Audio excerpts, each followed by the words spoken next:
I remember as recently as the 1992-93 season, it was a serious debate as to who was the best center in the NBA. Many people looked at young Shaquille O'Neal, and who was a rookie then, and said, that guy has a lot of potential. He's not the best center in the league right now, but he's so raw and dominant and powerful. That guy has GOAT written all over him, or GOAT potential. Derrick Robinson, Patrick Ewing, both fresh off the Dream Team. It was a good discussion about who was the best center in the NBA. And of course, Hakeem Olajuwon was there, but Olajuwon, the way he was viewed then, is a little bit different. He was a great player, but he didn't have the hardware yet.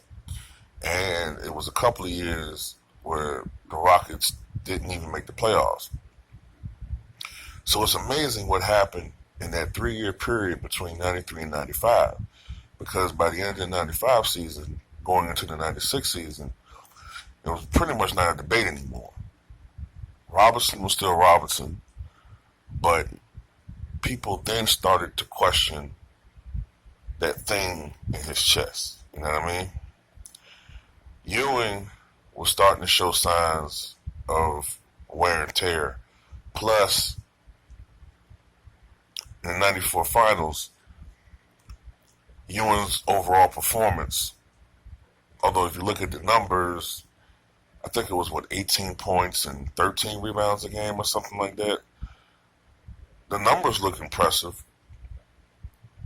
The shooting percentage was terrible. And Shaq was Shaq, but he didn't have the hardware. He was young. Hakeem Olajuwon,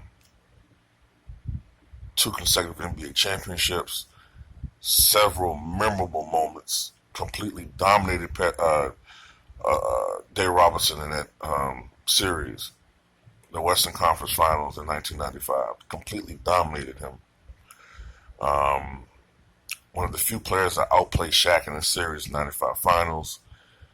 So the perception was totally different. And that's what the great players do. They separate themselves from the others. Not to say the others aren't great, but they separate themselves. And Joel Embiid is a player who's trying to make himself great. And he's doing that. Last year I had a good debate with a couple of my subscribers as to who was the best center in the league. And some of them nearly sold me on Embiid. They nearly sold me. I was still sticking with DeMarcus Cousins. But I could see why they thought it was Joel Embiid. And with DeMarcus Cousins having suffered an injury, and no guarantee he's going to even be the same guy that he was before. I'm looking at Joel Embiid and I'm seeing what they're seeing. Tonight, the 76ers defeated the New Orleans Pelicans 121-120. They shouldn't even gotten to that score, to be honest with you. And once again, Joel Embiid outplays a player who is in a debate as far as one of the best post players in the NBA. Whether you want to call Davis technically a power forward or not, but still he's considered one of the best big men in the league. And he helped to hold Davis to only 12 points tonight. To go along with his 16 rebounds. Joel Embiid, in only 33 minutes of play, I think had something like 30-something points and 19 rebounds. So Joel Embiid truly is a player who, loves and relishes to make statement games.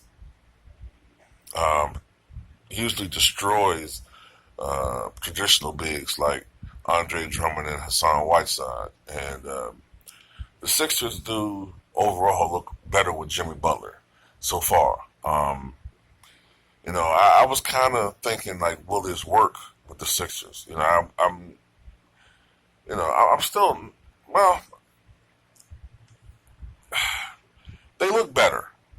look even better. So you gotta wonder how this is going to play out, though. Will they start having some issues with Jimmy Butler's personality, start rubbing people the wrong way or whatever? But right now, it looks like the trade was a good thing. Having a guy like Jimmy Butler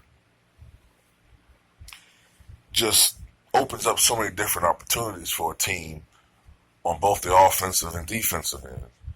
And the Sixers will be an improved team. And I think now the top three teams in the NBA, as far as the Eastern Conference is concerned, are, I mentioned this in my prior video, they're the Philadelphia 76ers, all right, the Milwaukee Bucks, and the Toronto Raptors. And Joel Embiid is a big part of that reason, and that's it.